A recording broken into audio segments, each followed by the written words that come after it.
Welcome back to the Empowering Meetings podcast, the compass for everything learning, leadership coaching, and personal growth.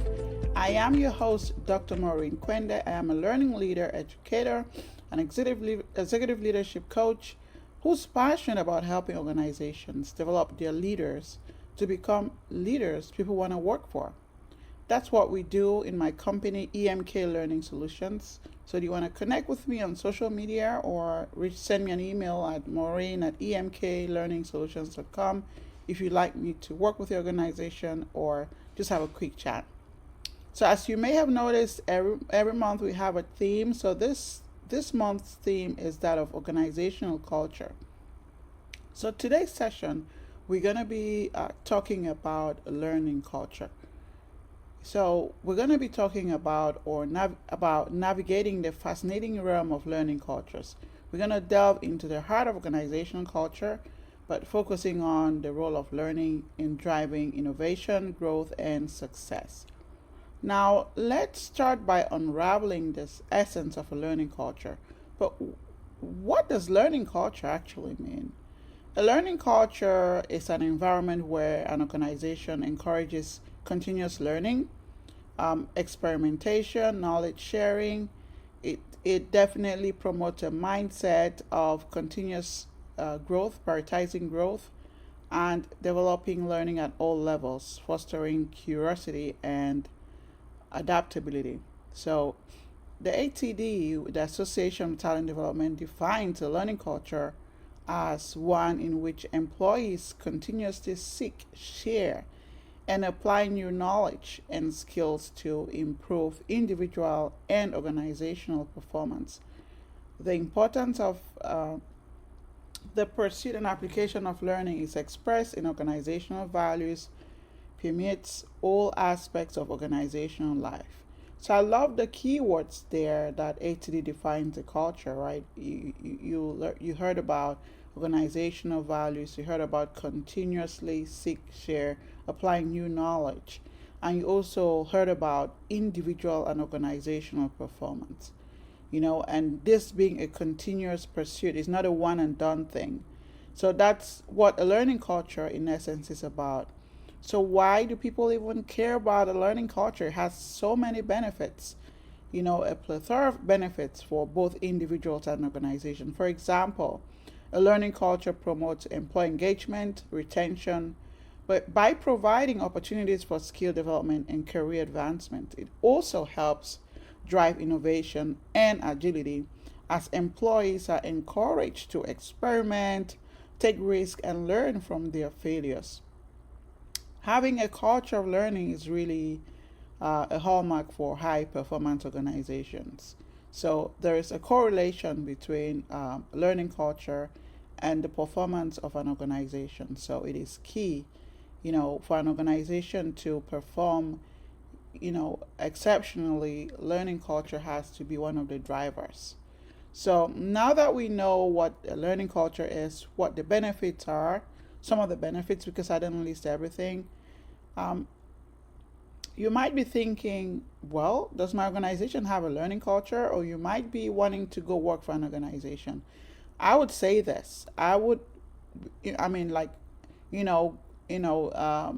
Thinking about as an employee, if I was wanting to go work for an organization, I wouldn't want to work for an organization that does not have a learning culture. But if you don't know how to tell the signs, how would you even know if they have a learning culture?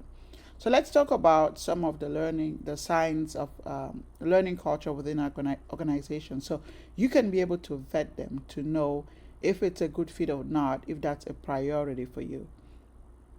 Number one, indicator of a learning culture. Do you know the values of the organization? Is learning clearly indicated as one of the values of the organization, right? So that is a clear sign. If they don't value learning, then learning culture wouldn't really be in the mix. They would have maybe some other culture, but learning culture would definitely not be something that is important to them. So you might want to rethink your strategy. When it comes to learning culture, one sign is commitment to ongoing education and training programs. Organizations that invest in professional development opportunities signal a dedication to fostering a culture of learning. So, when you look at that organization, would you say yes or no? Do they create opportunities for professional development, dedicated to fostering a culture of learning? If the answer is no, then they're not having a learning culture. Do they have open communication channels where feedback is valued, ideas are welcome? Those signify culture that prioritizes continuous improvement. Do they have even any assessments to evaluate people's learning? We're going to talk about that in a few moments. My company, EMK Learning Solutions, that's what we usually work with many organizations to help them to help cultivate their learning culture. So we kind of like put together an assessment to determine if it even exists at all. What are the employees saying about the learning? What would they like to learn? What are their preferences? Notice I didn't say styles. I'm talking about preferences. What are their preferences, right? So taking all of that into consideration, those are some things that we do with organizations to help them, and we definitely start with a pilot once we're wanting to start cultivating the culture, and then test it, and then before we can roll it all out. So um, you want to be able to think about the organization and just reevaluate, do they have a learning culture? Vet it with just some of those tips that I've shared. And then start thinking about, okay, how would you assess the culture?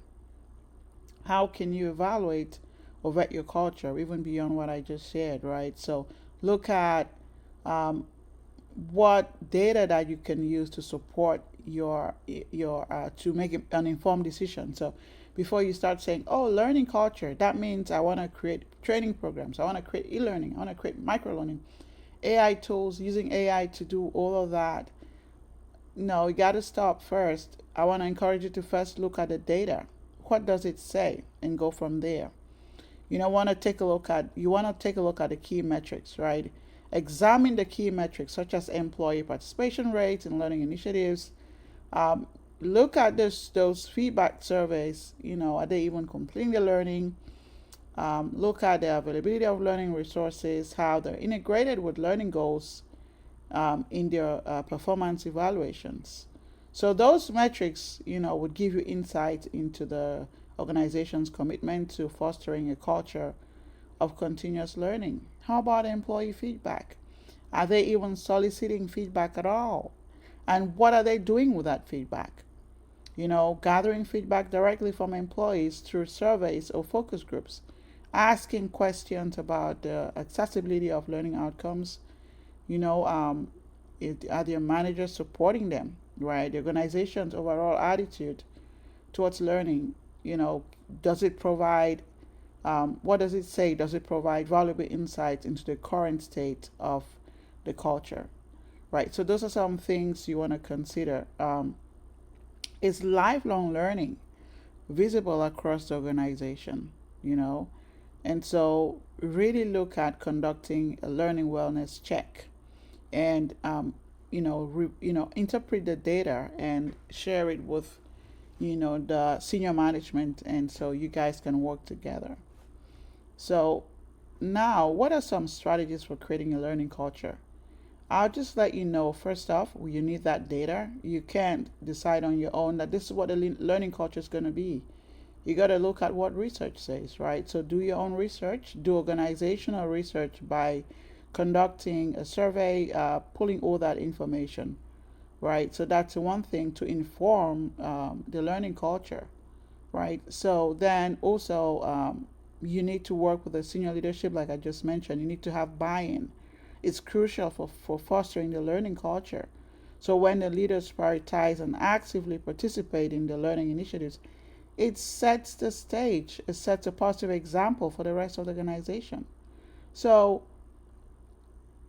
with this day and time, research is telling us that most people want to learn through knowledge sharing. So whatever the data is saying, Also, look at what they're saying in terms of knowledge sharing, because it's about leveraging ways to promote knowledge sharing.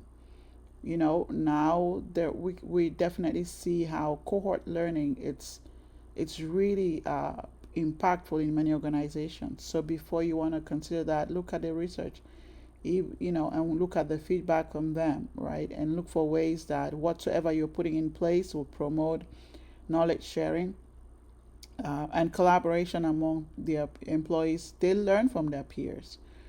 Other options include mentoring programs, peer-to-peer learning sessions, creating online forums for ways that people just don't have one way to learn. You incorporate the different modalities of learning, right? So that would create a collective growth and development culture. Take time to do some benchmarking. What are the other organizations, similar organizations, doing that you can learn from them? What case studies do you have, that you can learn from them? Look at organizations like Amazon, Netflix, those ones that are they might be similar to organization that their values, they're very close to your own values, and see how you can leverage some of those their data to help you to decide what would constitute your learning culture or not, and ways to bring in programs that your employees would be inclined to take. We all know about high attrition rate, where people take courses and they never complete them, and so you got to be able to take all of that into consideration before you're putting anything in place. you know um, Gratitude is one thing that many people don't take into consideration, but it goes a long way as you're putting together this learning culture thing. Think about ways that you want to celebrate success, recognize, show gratitude in terms of their successes. Whether it's completing a training program, achieving a professional certification, going back to school, implementing a new skill on the job, acknowledging and rewarding learning environments definitely reinforces the importance of continuous learning. So, those are some things that I would like to share today, and I'm curious, what do you have in mind when it comes to strategies for creating a learning culture? What can you add to this discussion? I want to encourage knowledge sharing and collaboration among employees, and you can use many platforms to do that. So, as you make that decision, try to incorporate some of those as well. So, that brings us to the end of this podcast. So, as we conclude today's episode, I want you to remember that fostering a learning culture isn't just about acquiring new skills, it's about embracing a mindset of growth and adaptability, and it should be consistent across organization. It shouldn't just be the employees, the leaders doing something else. The leaders have to model it. So how are the leaders, the senior executives, how are they modeling their learning, right, for the employees to see and be able to learn from them? So by prioritizing continuous learning and development, transparency, collaboration, organizations can unlock their full potential and thrive in an ever changing world. So, I'd like to thank you once again for tuning in to the Empowerment Minutes podcast. If you found today's episode insightful, I'd like to encourage you to subscribe and to share with your network. Together, let's continue to cultivate learning cultures that thrive and drive innovation and success. Until next time, this is Dr. Maurine Quende.